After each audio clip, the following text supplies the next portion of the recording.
தைப்பூசத்துக்காக காவடி எடுக்க மாலை போடணும். உங்க அப்பா மாலை போட்ட மாதிரி நீங்களும் மாலை போட நினைக்கிறீங்களா? ஆமாங்க ஐயா. ரொம்ப சந்தோஷம்மா. எங்கும் நிறைந்த அருள்மணியே, ஏகமணியே, ஒளிர்மணியே, இறைவா கலைநாள் குடைய திருமணியே போற்றி.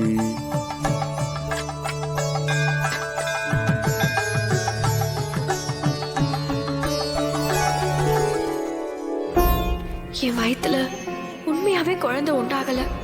ஆனா நான் உண்டா இருக்கிறதா அப்பாவை நம்ப வச்சு ஏமாத்திக்கிட்டு இருக்கோம். இந்த உண்மை அவருக்கு தெரிய வரும்போது எங்க மேல கோவப்படாம இந்த உண்மையை புரிஞ்சுக்கணும்.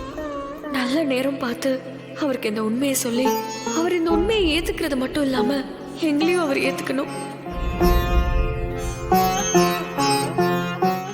என்ன கல்யாணம் பண்ணிக்கிட்டு மனசளவுலையும் உடம்பு அளவுலையும் இப்படி எல்லா விதத்திலையும் மன உளைச்சலுக்கு ஆளாயிட்டான். என்னைக்கு மாமா என்னை இந்த நாவையும் ஏத்துக்கிறாரோ அன்னைக்கு தான் அவளுக்கு நிம்மதியும் சந்தோஷமும் கிடைக்கும். அந்த நாளை கூடிய சீக்கிரம் நீ தான் கொடுக்கணும்.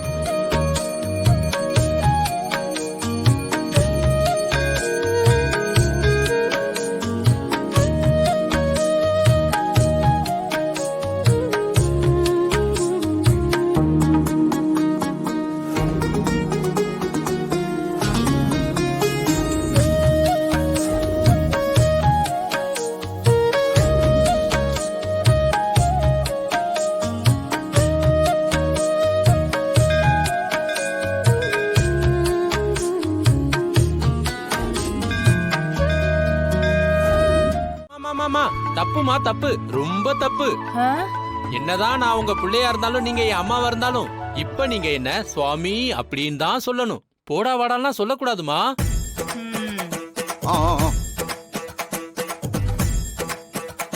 ஆமாமா, மன்னிச்சிருங்க சாமி. என்ன திடீர்னு நீங்க 2 பேரும் மாலை போட்டுட்டு வந்திருக்கீங்க? அண்ணன் தனாவுக்காக மாலை போட்டிருக்காரு. அவரு தனியா காவடி தூக்கிட்டு போவாரா? அவருக்கு துணையா இதோ நாங்களும் போறோம். அண்ணனுக்காக நாங்களும் மாலை போட்டோம். அண்ணன் மாலை போட்டுக்கிட்டாருன்னு தெரிஞ்சதும் உத்தம தம்பியும் மாலை போட்டுக்கிட்டானா? அத பார்த்து ஏன் புருஷனும் மாலை போட்டுட்டு வந்து நிக்கிறத பாரு. அதெல்லாம் சரிதான். ஆனா மாலை போடுறது பெரிய விஷயம் இல்லப்பா. தினமும் காலையில சீக்கிரமா எந்திரிக்கணும். பச்சை தண்ணியில குளிச்சுட்டு சாமிக்கு பூஜை பண்ணணும். காவடி தூக்குற வரைக்கும் அசைவம்லாம் சாப்பிடக்கூடாது. ரொம்ப கட்டுப்பாடா இருக்கணும். இதெல்லாம் உங்களால முடியுமா? என்னத்த இப்படி சொல்லிட்டீங்க? மாலை போட்டா இப்படி எல்லாம் இருக்கணும்னு எங்களுக்கு தெரியாதா என்ன? அதெல்லாம் நாங்க பாத்துக்கிறோம் அத்த. எப்படியோ கட்டுப்பாடோட இருந்தா சரி.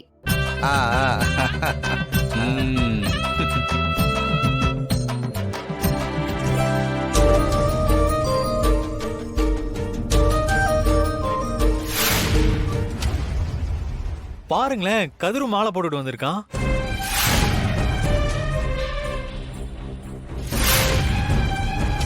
கதிரு, நீ என்னப்பா வேண்டிக்கிட்டு மாலை போட்டிருக்க? அடி தனாவுக்காக மாமா மாலை போடும்போது புருஷன் நான் மாலை போடாம இருந்தேன். நானும் அவன் நல்லா இருக்கணும் தான் மாலை போட்டு இருந்தேன். தனா புள்ள தச்சியா இருக்கா. அவளுக்கு நல்லபடியா குழந்தை பிறக்கணும்னு மாமா மாலை போட்டிருக்காரு. நீ எதுக்காக மாலை போட்டிருக்க?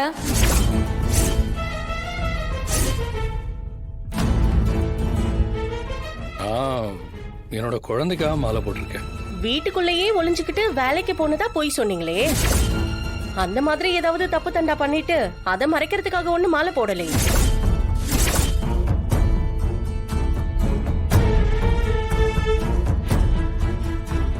ஏய், அப்ப ஏதோ மறைக்க வேண்டிய சூழ்நிலை மறைச்சிட்டான்.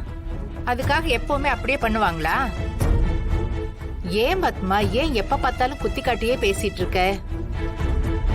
என் புருஷனாலே அத்தைக்கு ஒரு இலக்காரன் தான். அவங்க அப்படிதான் பேசுவாங்க. தனா, இப்ப நான் என்ன சொல்லிட்டேன்னு இப்படி பேசிட்டு இருக்க? நீ எதுவும் தப்பு பண்ணலன்னு சொல்லிட்டு போக வேண்டியதானே? 2 பேருமே ரொம்ப யோகியம் தான். புருஷன் பொண்டாட்டி எவ்வளவு பெரிய விஷயத்த மறைக்கிறீங்கன்னு தெரியாதாக்கும். சரி சரி, நான் சொல்றத கேளுங்க. வீட்ல நாங்க ஆம்பளைங்க 4 பேரும் மாலை போட்டோம். ஆனா இன்னும் ஒருத்தர் மட்டும்தான் மாலை போடாம இருக்காரு. நாட்டியாஞ்சலி நடத்துறது வழக்கம். அதுக்காக அருந்ததி நாட்டிய பள்ளி குழந்தைகளும் இவங்களும் வந்து ஆடுவாங்க. இந்த வருஷம் மாயா சொந்தமா நாட்டிய பள்ளி ஆரம்பிச்சிருக்காங்க. அதனால இந்த வருஷம் மாயாவுக்கு ஒரு வாய்ப்பு கொடுக்கலான்னு நாங்க முடிவு பண்ணிருக்கோம். மாயாவும் அவங்க பசங்களும் ஆடுறதுன்னு முடிவு பண்ணிருக்கோம். ஆமாங்கய்யா, ஆனா அதுக்கு அருந்ததி ஒத்துக்க மாட்டாங்கய்யா. அதை விசாரிச்சு நீங்க தான் ஒரு நல்ல முடிவை சொல்லணும். ஐயா, இத்தனை வருஷம் நானும் என்னோட அருந்ததி நாட்டியாலயம் மாணவிகளும் தான் ஆடிட்டு இருந்தோம். அப்படி இருக்கிறப்போ இந்த வருஷம் உங்க பொண்ணு மாயா நாட்டிய பள்ளி ஆரம்பிச்சிட்டான்னு சொல்லி அந்த வாய்ப்பை அவளுக்கு தூக்கி கொடுத்தா என்ன நியாயம்? அப்போ இத்தனை வருஷமா ஆடின என்ன அவமானப்படுத்துறீங்கன்னு தானே அர்த்தம். இதை என்னால ஏத்துக்க முடியாது. இத பாருங்க, இந்த இடத்துல நான் ஊர் தலைவரா தான் இருப்பேன். மாயா என் பொண்ணுங்கிற கண்ணோட்டத்தோட என்கிட்ட நீ பேசாத. நானும் மாயாவை என் பொண்ணா பார்க்க மாட்டேன். எது நியாயமோ அதுபடிதான் நான் பேசுவேன். எனக்கு என்ன தோணுதுன்னா, எப்பவும் போல நீயும் உங்க பள்ளி மாணவிகளும் ஆடுங்க. அதே மாதிரி மாயாவோட நாட்டிய பள்ளிக்கும் ஒரு வாய்ப்பு கொடுக்கலாம். நீங்க முதல்ல ஆடுங்க, ரெண்டாவதா அவங்க ஆடட்டும். இதுவும் சரிதான்.